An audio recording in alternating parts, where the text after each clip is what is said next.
Hey, Doggy Dojo, we're live here on YouTube and Facebook. And if you guys are interested in answering any questions for you guys, whether you're watching this live or you're watching this on replay, I am here for you all to answer any questions. We've been doing this awesome series on All-Star Foundations. It's a class that I've been teaching here locally here in Texas, and I wanted to share it with you all. I'm going to give all this training to you.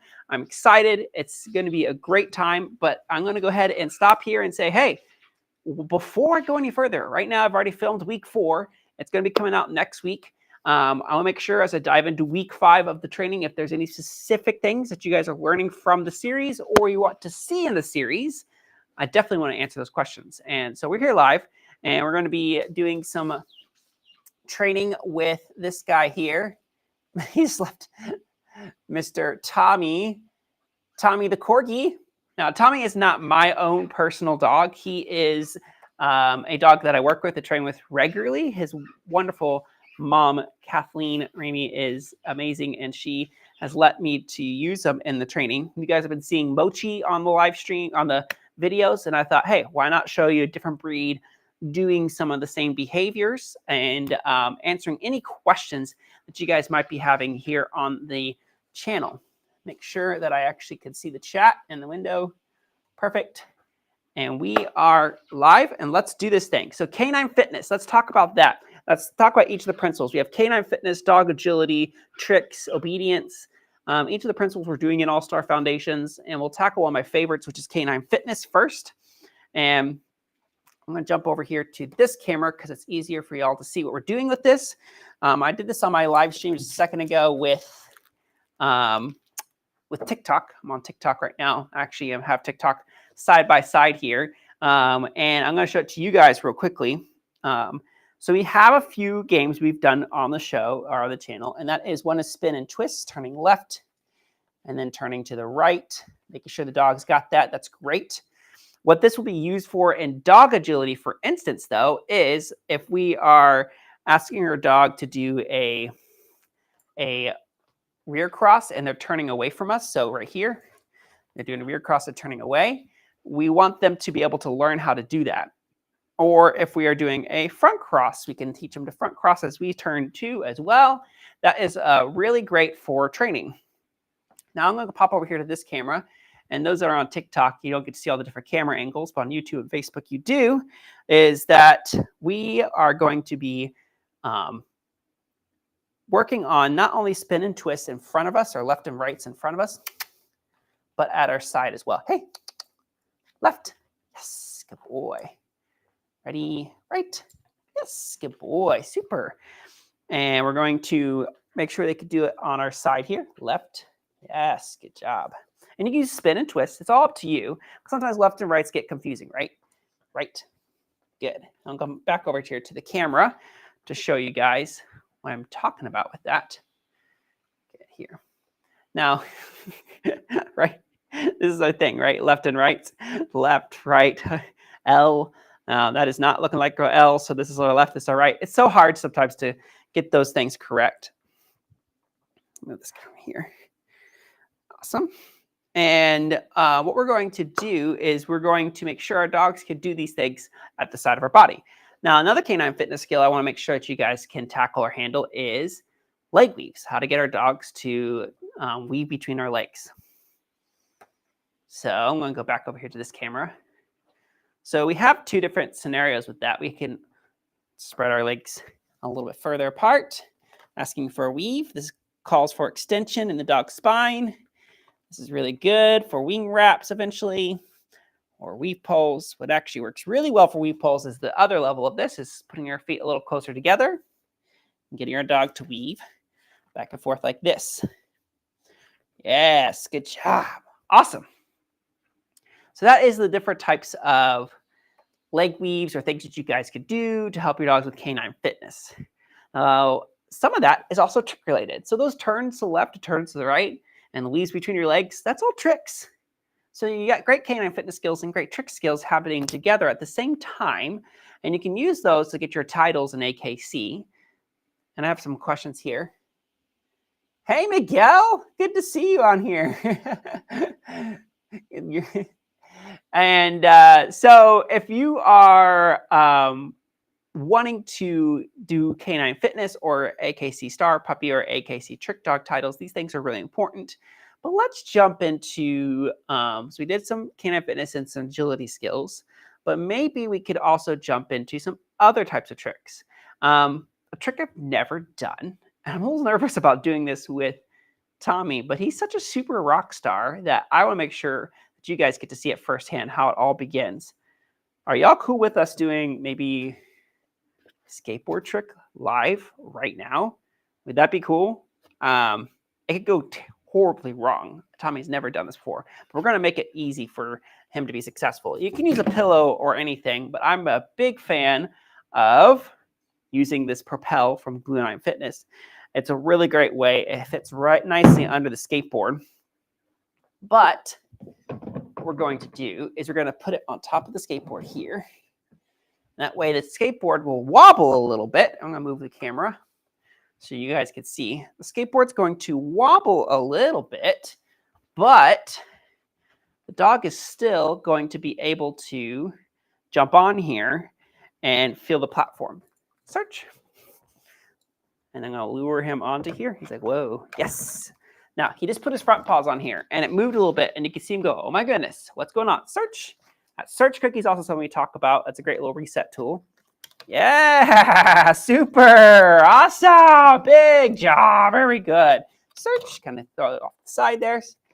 Search, there we go, jumping on here. Wow, what a good boy, awesome, super, very good. All right, ready, go search, off to the side, back behind, jumping on here. Wow, dude, you're so smart. Can you imagine a Corky doing a skateboard trick? Wouldn't that be cool? Search. I'd love to see that. Let's see, this is a wonderful dog I get to borrow for the week sometimes.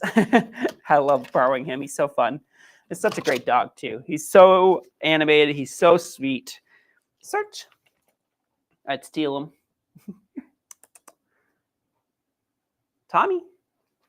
Yeah, good. Let me search again real quick because he isn't really all the way on.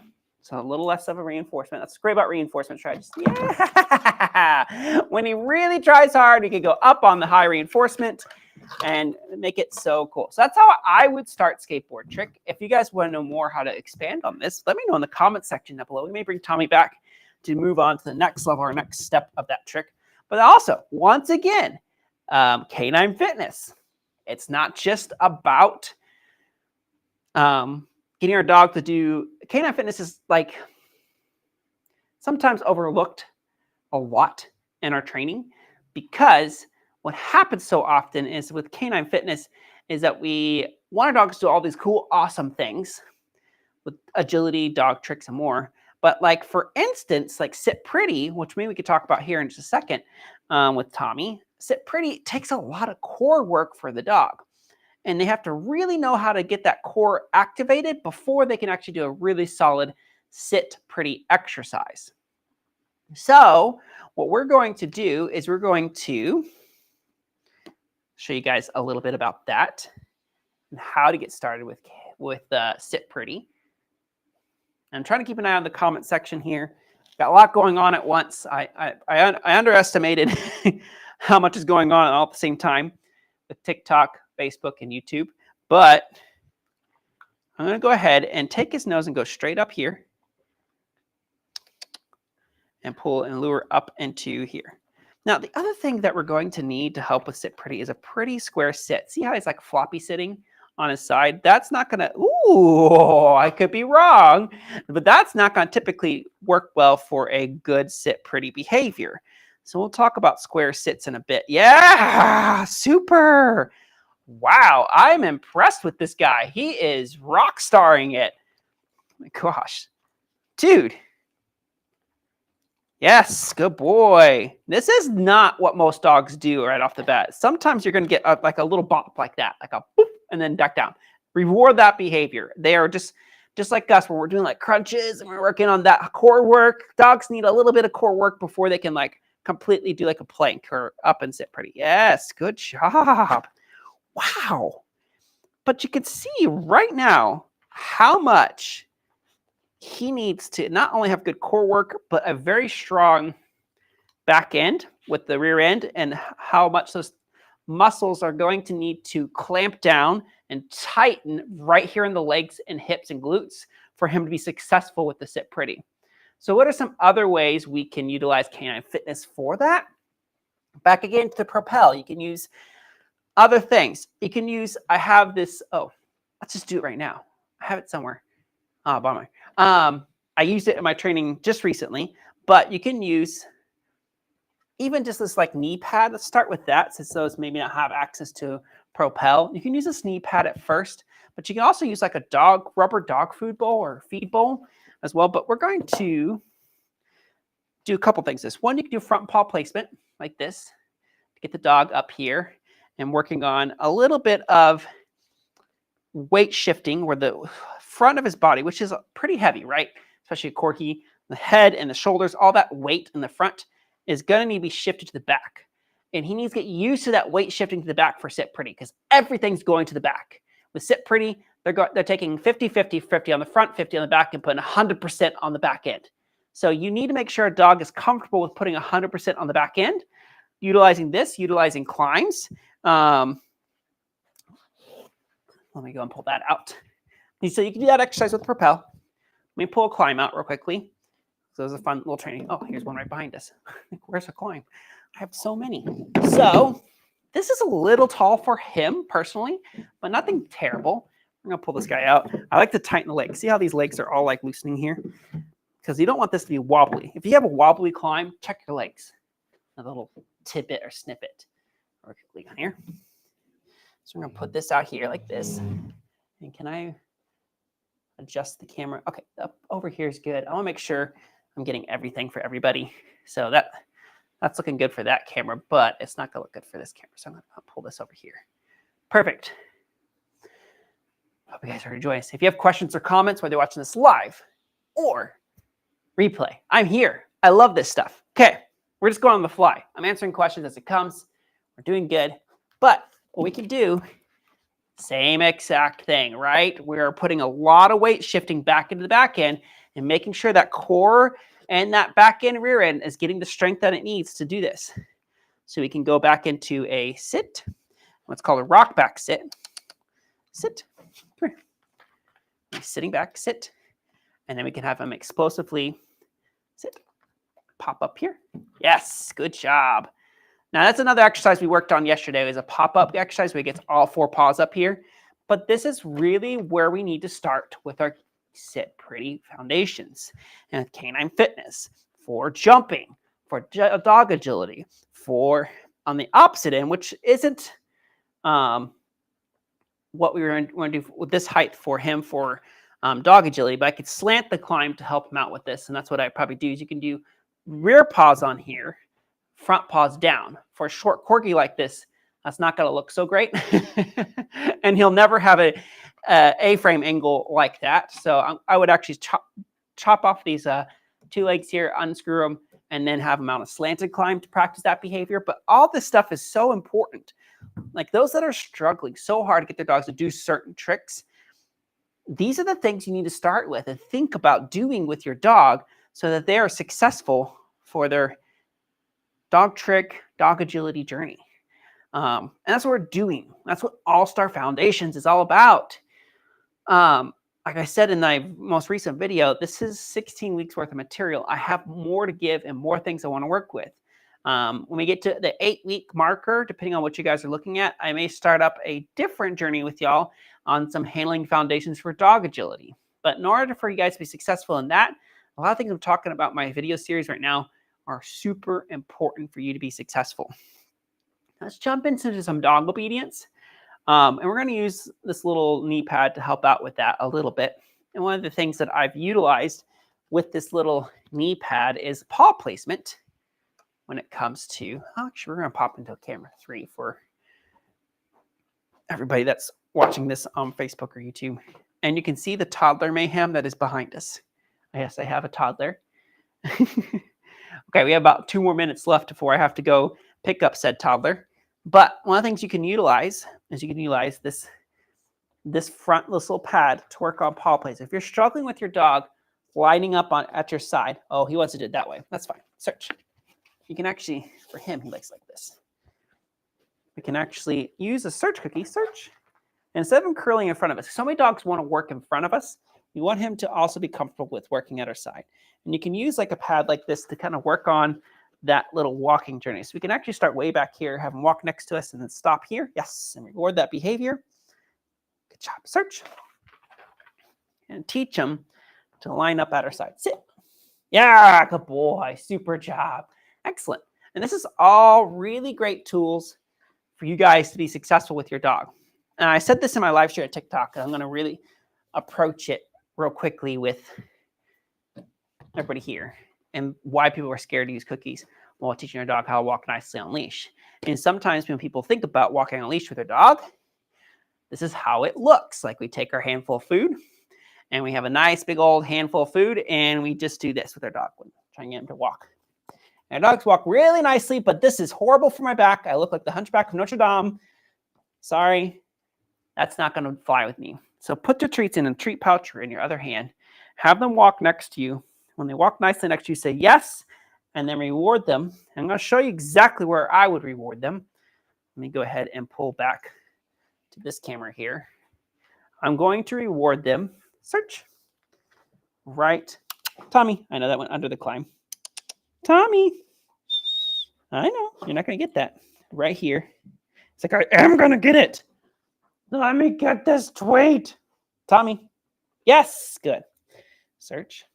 Good. Still going to try to get it. I have to. It's under there. I'm a corgi. I must eat it. Yes. Right here. Right here. Not up here. Not up here. Not back here. Search. It is all at the side, the seam of your pants. Search. Right here, where you want that reinforcement to come down. So I'm going to walk like, I'm going to show you real quick what that looks like. You can use a treat pouch. You can use the hand up to him. We're going to walk a little bit as he walks nicely. We're going to reward right here. And that's going to build a reward zone factor. The dog is going to like to. Herding dog likes to cut behind. Don't let them cut behind. Yeah!